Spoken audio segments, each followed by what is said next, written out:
আসসালামু আলাইকুম বড়দাদের আব্বুরা কেমন আছেন? আশা করি সবাই ভালো আছেন। তো এখানে আমি বৈরাগী মাছ পোড়া করলাম। তো এগুলো হচ্ছে যে বৈরাগী মাছ। তো কে কে আপনারা চিনেন জানি না, আমরা আর কে কী নামে বলেন, আমরা বৈরাগী মাছ বলি।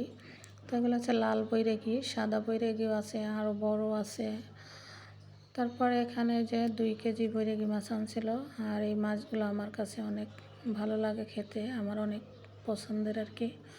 তো এই যে মাছের আমি মাথাগুলো সব ফালাই দিছি, কারণ মাথাগুলো ঘিচ ঘিচ করে।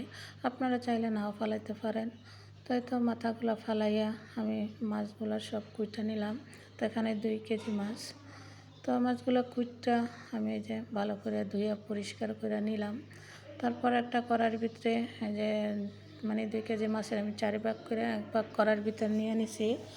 তারপর দিয়ে দিলাম এই যে পেঁয়াজ কুচি, তারপরে সামান্য পরিমাণ হলুদের ফাঁকি, মরিচের ফাঁকি, লবণ আর তেল, এগুলা দিয়া একটু পানি দিয়া হাতে মাখাইয়ে বসাই দেব।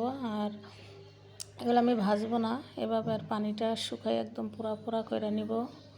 তো এই তো কিছুক্ষণ জাল করার পর আমার মাছের পানিটা শুকাই একদম পুরা হয়ে গেছে। নিচ দিয়ে একটু দাগ লাগলে এই মাছগুলা খেতে অনেক ভালো লাগে আর অনেক সুন্দর ঘ্রাণ আসে। তারপর কটা ধনিয়া পাতাও দিয়ে দিছিলাম। তো যাই হোক, এই ছিল আমার আজকে রান্নার ভিডিও। আর যদি ভিডিওটা ভালো লাগে লাইক কমেন্ট শেয়ার করবেন। ধন্যবাদ।